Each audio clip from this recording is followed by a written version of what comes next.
Hey guys, this is my second cooking video, and the recipe I'm making today is called Rajma Masala, and it's a recipe that my friend sent me, and it says that it should only take about 30 minutes to cook. I've soaked the beans overnight and I'm starting to cook them right now, but and it's for kidney beans, but I'm using pinto beans. Serves 3. You can see I've started to cook the pinto beans. Again, I soaked them overnight. And I'm excited to try this, something different. And it's also got tomato, onion, ginger paste, which I've never used before and I don't have, but I'm going to try to be creative in making it. It also calls for a 1/4 teaspoon of turmeric.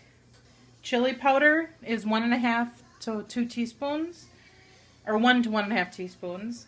And then 1 teaspoon of coriander and 1 teaspoon of cumin. I have lots of cumin. I love cumin. So I actually already have tomatoes chopped up, and I'm going to start chopping up the onion while the beans are cooking. Okay, let's chop some onions. Now the recipe only calls for 1 cup, but I really like onions, and so I'm going to cut up 1 small and 1 medium-sized onion. I'm just going to chop them up into little bits. Not quite as fine as salsa, but small enough so that it's not big and chunky, because I don't like huge chunks of onions. Okay, so I'm just going to continue doing that for both onions, and then we'll move on. Okay, our onions are all chopped up. Now I'm going to attempt to make the ginger garlic paste, and we need 1 teaspoon of it total. So what I have is a big jar of minced garlic, and then I have the ground ginger. So I'm going to take about maybe a little bit more than a teaspoon of each and put them in a bowl and just try to mash them together to see if I can make my own paste. So let's see how this goes. Okay, so here's what I got with the ginger garlic paste. Mixed it up pretty well and mushed it together. So I got probably a good tablespoon of this stuff, which is good because, like I said, I cut way more onions than a cup, so I'm kind of making up for that fact. I'm also going to add a little bit more of the chili powder and the turmeric and the cumin as well to offset that, and a little bit extra tomato to balance, and more beans. So I have about 20 more minutes on the beans, so I'm going to take a break here and wait for those to be done, and then we'll continue it up. Okay. Where'd the beans go? Oh, they're done.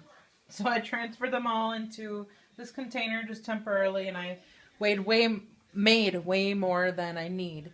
I just made the whole package. So I'll have leftover beans towards the end of the week to do something else with. So the next step is to start frying the onion. So I'm going to add the oil to the pot and add the onions and start frying them up. So add about a tablespoon of oil. That might be a little more, but again, I have more onions than a cup, so it's a little bit more. And then I'm just going to add some onions here. The pot is already hot. And just start to sizzle. And then I'll keep an eye on them and stir them until they're nice and golden brown and even. And then we'll move on to the next step. Okay, the onions are nice and golden brown. They're nice and fried and soft now. So the next step is to add the ginger garlic paste, which again I kind of did my own over here, so I think it's going to be really strong. But I'm adding that. And it says to mix that up really well. Add that, mix it, and then just let it kind of sizzle for a couple seconds. And then from there we're going to add the chopped tomatoes. Oh, it smells amazing. Oh my gosh, the ginger, I can really smell it. Okay, so now we're going to add the tomatoes. So again, I already have them pre-chopped.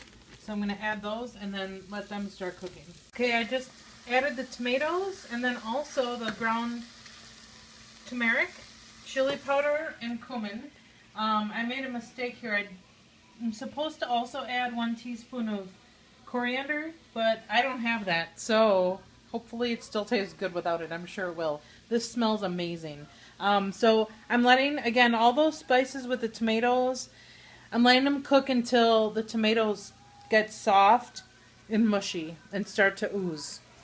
So from there, we're going to start mashing it into like a paste. So I'm just going to let this cook a little bit longer, and then we'll get to paste chopping up or mashing together.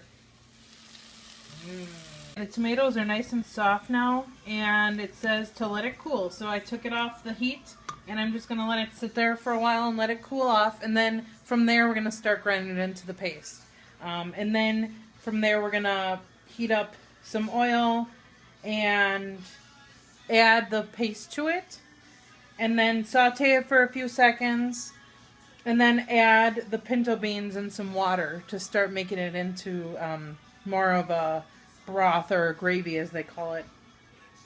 And then from there it should be done, and we can serve it over rice. So again, let this cool, and then we'll start mashing it into a paste and then go from there. Okay. Okay, I mashed it all up, and it's not completely a paste. It's still got some chunks to it, but it's good enough. The next step is to add the beans.